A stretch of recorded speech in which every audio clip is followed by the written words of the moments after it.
Chapter 40 Mitunan. The regent had been shouting for some time, demanding Commander Jivan be brought to him.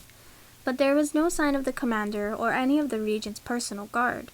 Lord Santosh's men were gone too, and no one could say exactly where they had gone, though one of the gatekeepers claimed they had left via the stables hours ago, fully armed. Everything was chaos. Somehow Mitunan, no more than a lowly guard who kept watch on the walls, trained to shoot the occasional arrow and ring the bell for the changing hours, and not much more, had been given a sword and sent to fight. And somehow he found his neck in the hands of a rebel. The rebel slammed him to the ground by the throat, once, twice, released him. Above Mitunan, the rebel's masked face wavered. Behind him, another mask appeared, 2 of them. The sound of booted foot striking a body to the ground. 3. There were a lot more beyond the mahal's walls. "Show us the way to the lady of the house," said the kneeling rebel, "or we'll kill you right now." He didn't want to. It would be wrong. He knew that.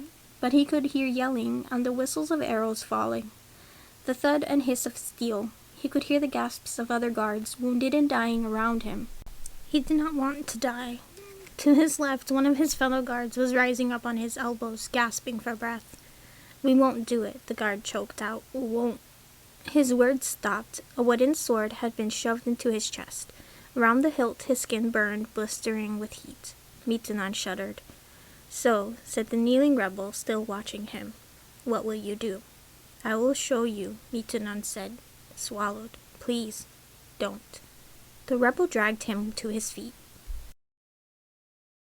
The wife of the regent had her own palace in miniature, in the central courtyard of the mahal. As Mitunan stumbled toward it, a strange burning knife at his back, he could only wonder at how the smoke and the fighting had transformed even the normally prosaic miniature fort of flowers. The trellises of roses, the white and yellow blooms upon the windows, all looked somehow thicker and darker. The green of the vines was deeper, almost oily with color. The window shutters were absurdly open. In place of lattice were leaves entwined with shadows. "It doesn't look like much," the smaller rebel murmured. "A woman, by the sound of their voice." The male rebel grunted in response, shoved his knife forward. Mitunan felt nothing for a long moment. He looked down and saw the shaft of blade protruding from his stomach, surrounded by blood, as if through a dream. When he began to shake, fell as the knife was drawn free. "You should not have trusted rebels to spare you," he thought, and the voice in his mind sounded like his commander's, a low, derisive rumble of judgment. "They were always going to kill you, fool lad." "It will take you a while to die from that," said the woman. She stepped over him. But as the 2 rebels approached the Rose Palace, a rain of arrows was upon them suddenly, from the roof, the windows. They cursed and leapt, with terrifying swiftness, between the arrow fall. It was like a dance. And then the ground shifted. Flowers, jagged as glass, thorns burrowing out of the earth, sharp as knives, as teeth.